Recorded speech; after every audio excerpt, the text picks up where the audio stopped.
काम मिल गइल बा। हमसे का कहले रहला है, आज तो हफ्ता भर रहा। अब की बार पक्का रह। हमार सुना सुना कबले हम करी उपवास राजा जी, सुना कबले हम करी उपवास राजा जी, पिला पिला ना जवनिया के रस राजा जी, पिला पिला ना जवनिया के रस राजा जी, पिला पिला ना जवनिया के रस राजा जी। सुना कबले हम करी उपवास राजा जी, सुना कबले हम करी उपवास राजा जी, पिला पिला ना जवनिया के रस राजा जी, पिला पिला ना जवनिया के रस राजा जी, पिला पिला ना जवनिया के रस राजा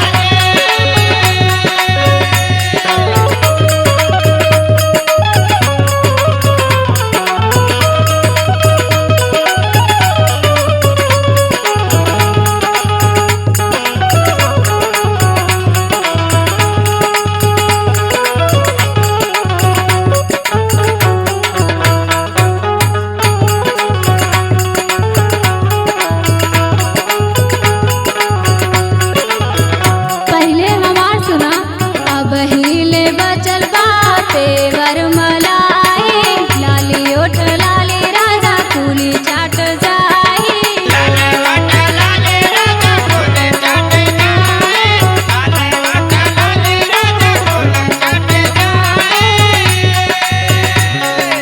अब हिले बचल बाते वरमलाई, लाली ओठ लाली राजा कुली चाट जाई।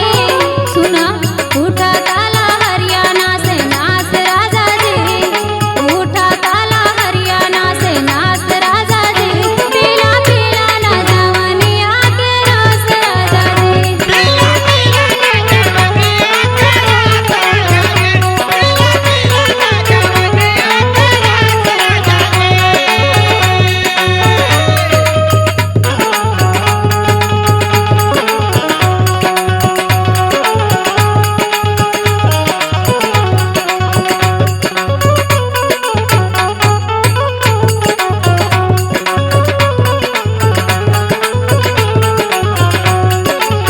की बार पक्का रुक। सुना तोहरे ला व्याकुल मोर रहेला मनवा, ले अंगड़ाई त टूटेला बदनवा, ले अंगड़ाई त टूटेला बदनवा, ले अंगड़ाई त टूटेला बदनवा।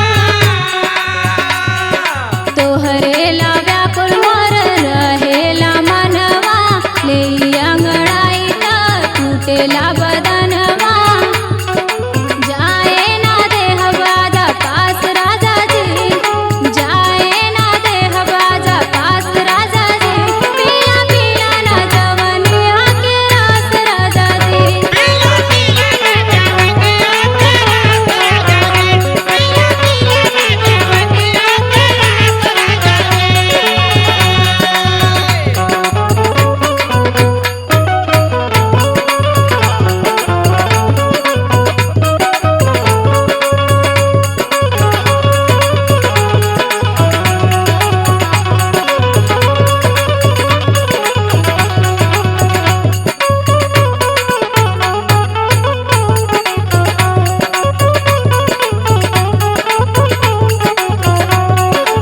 हमार बात ध्यान से सुना, पंकज दिल वाले हमर बतिया ला मानी, बाली बाऊ मरिया बाटे पहिला